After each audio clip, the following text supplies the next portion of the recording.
चलिए जानते हैं आज की देश और दुनिया की सिलेक्टेड और काम की और 100 बड़ी खबरों को सिर्फ 10 मिनट में। पर अभी तक आपने इस वीडियो को लाइक नहीं किया है तो लाइक कर दें और चैनल को सब्सक्राइब कर दें। ग्रीस में प्रधानमंत्री नरेंद्र मोदी ने एथेंस संगीत विद्यालय में प्रवासी भारतीयों का अभिवादन किया। प्रधानमंत्री ने अपने संबोधन में कहा कि भारत ने चंद्रमा पर तिरंगा लहराकर पूरे विश्व को अपने सामर्थ्य का परिचय कराया है। दुनिया भर से बधाई संदेश आ रहे हैं, लोग अपनी शुभकामनाएं भेज रहे हैं, हर हिंदुस्तानी को मिल रही हैं। प्रधानमंत्री ने कहा कि ग्रीस की सरकार ने मुझे सबसे बड़ा अवार्ड दिया है। इस सम्मान के हकदार आप सब हैं। 140 करोड़ भारतीय सम्मान के हकदार हैं। पीएम मोदी ने कहा कि हर सभ्यता की विशेष पहचान होती है। भारत की पहचान जोड़ने की है। गुरु नानक देव ने भी ग्रीस की यात्रा की थी।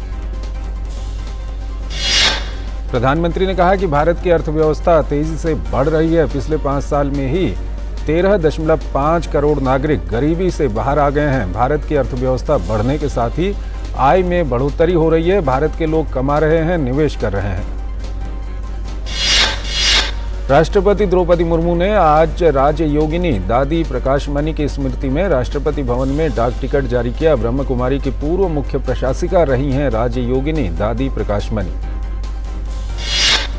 इस मौके पर राष्ट्रपति द्रौपदी मुर्मू ने कहा कि राजयोगिनी दादी प्रकाशमणि केवल भारत ही नहीं बल्कि विश्व के 140 देशों में अपनी मौजूदगी से उन्होंने लाखों लोगों की जिंदगी में एक सकारात्मक संचार किया है। उनका एक एक शब्द लाखों भाई बहनों के लिए मार्गदर्शक और पथ प्रदर्शक बन जाता है। उपराष्ट्रपति जगदीप धनखड़ ने आज फिक्की के बेंगलुरु चैप्टर की महिला उद्यमियों से मुलाकात की। मुलाकात के दौरान उपराष्ट्रपति ने कहा कि भारत में कई उच्च पदों पर महिलाएं हैं और पहले भी रही हैं। उपराष्ट्रपति ने महिलाओं से देश हित में कार्य करने का आह्वान किया। प्रवासी भारतीयों के एक प्रतिनिधिमंडल ने उपराष्ट्रपति जगदीप धनखड़ से मुलाकात की। बैठक के दौरान उपराष्ट्रपति ने कहा कि भारत में गांवों का अभूतपूर्व विकास हुआ है। उपराष्ट्रपति ने आए प्रवासी भारतीयों को भारत के विकास में योगदान देने का आह्वान किया। केंद्रीय नागरिक उड्डयन मंत्री ज्योतिरादित्य सिंधिया ने नई दिल्ली में हवाई अड्डे के वास्तुकला पर आधारित पुस्तक का अनावरण किया। ये पुस्तक भारतीय विमानपत्तन प्राधिकरण द्वारा प्रकाशित की गई है। इस मौके पर नागरिक उड्डयन सचिव राजीव बंसल और अन्य मौजूद रहे। केंद्रीय शिक्षा मंत्री धर्मेंद्र प्रधान को केंद्रीय जनजातीय विश्वविद्यालय के स्थायी परिसर की आधारशिला रखने के लिए आयोजित एक समारोह में आंध्र प्रदेश के मुख्यमंत्री वाईएस जगनमोहन रेड्डी ने सम्मानित किया। केंद्रीय मंत्री अर्जुन राम मेघवाल ने कहा कि जिसने भी इसरो की स्थापना की उसे श्रेय दिया जाना चाहिए। ये देश के लिए किया गया काम था, लेकिन चंद्रयान पूर्व प्रधानमंत्री अटल बिहारी वाजपेयी की परिकल्पना थी।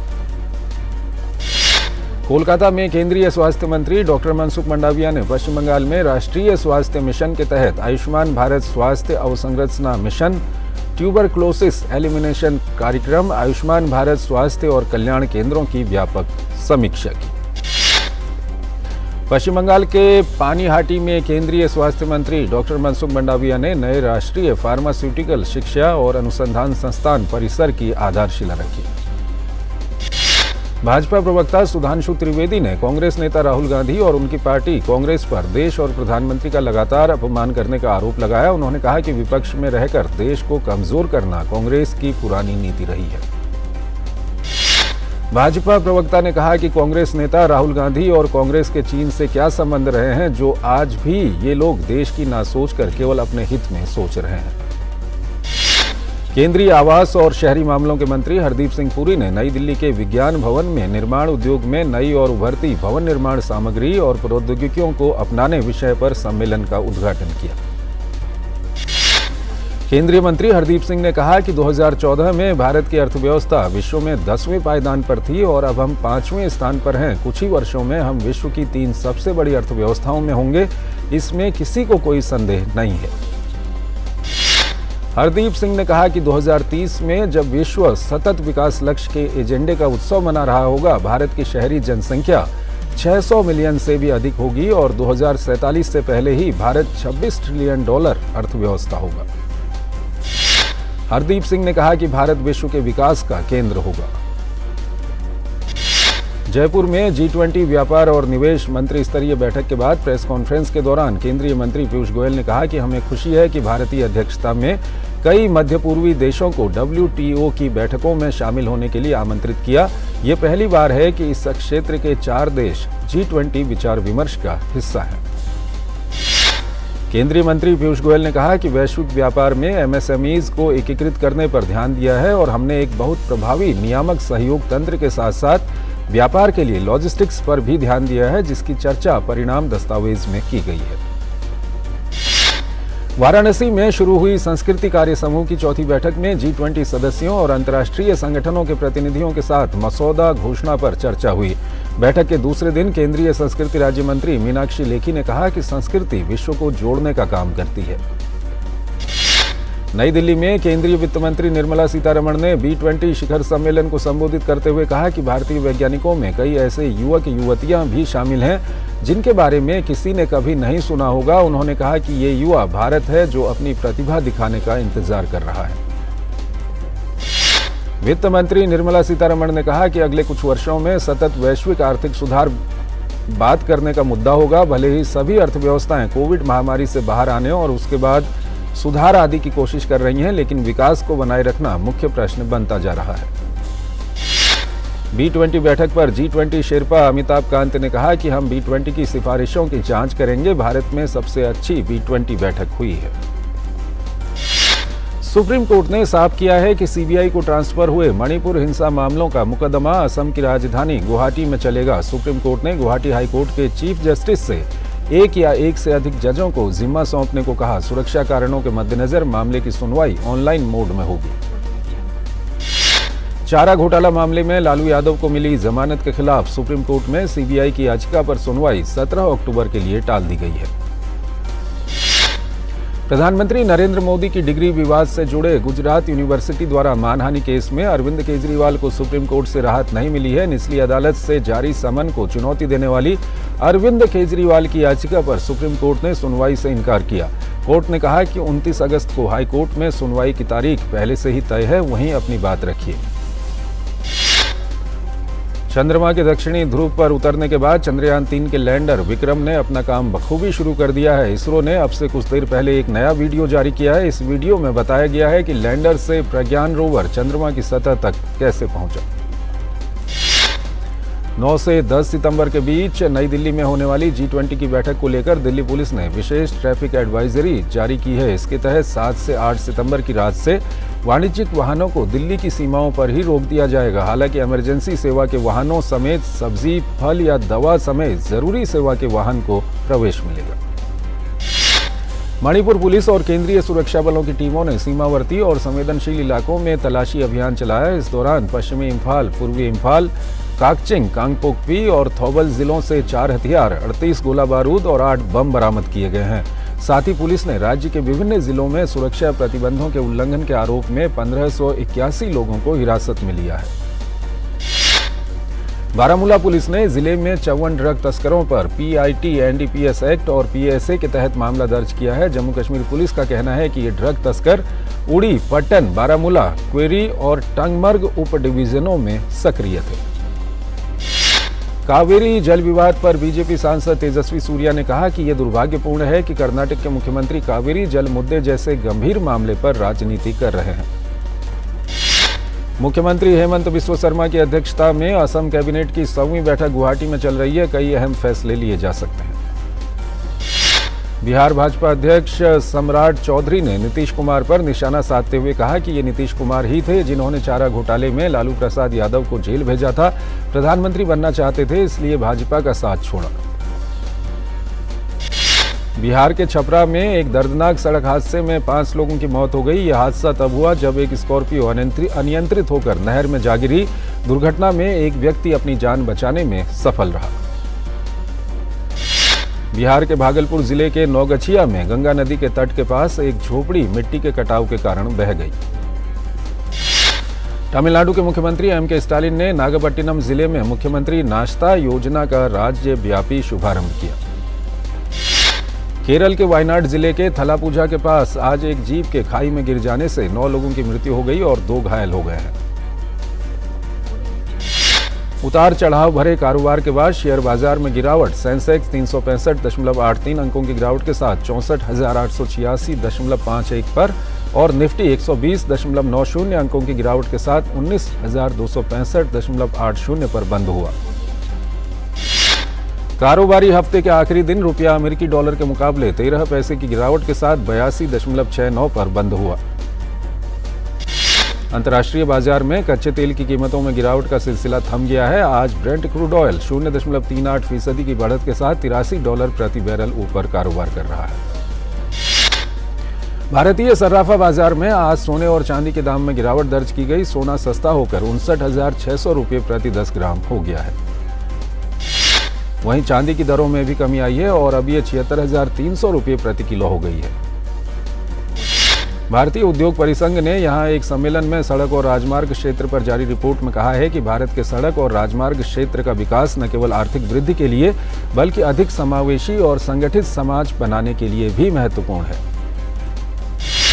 व्यवसायी सुनील मित्तल ने आज कहा कि दुनिया की 60% कृषि योग्य परती जमीन अफ्रीका में है। अगर खेती के लिए इस जमीन का इस्तेमाल किया जाए तो ये दुनिया के खाद्य संकट को दूर कर सकता है। वित्त सचिव टीवी सोमनाथन के अनुसार चीन, अमेरिका, जर्मनी और जापान सहित दुनिया की अग्रणी अर्थव्यवस्थाओं में से भारत की अर्थव्यवस्था सबसे तेज गति से बढ़ने की उम्मीद है। भारतीय रिजर्व बैंक ने इंटरनेट से वंचित या कमजोर सिग्नल वाले इलाकों में यूपीआई लाइट वॉलेट के जरिए ऑफलाइन भुगतान की अधिकतम राशि 200 रुपये से बढ़ाकर 500 रुपये कर दी है। बता दें कि यूपीआई पेमेंट को आसान बनाने के लिए सितंबर 2022 में यूपीआई लाइट लॉन्च किया गया था। IMF के अनुसार भारत ने 2022 में चीन, अमेरिका और रूस के बाद सबसे ज्यादा फ्यूल सब्सिडी प्रदान की है।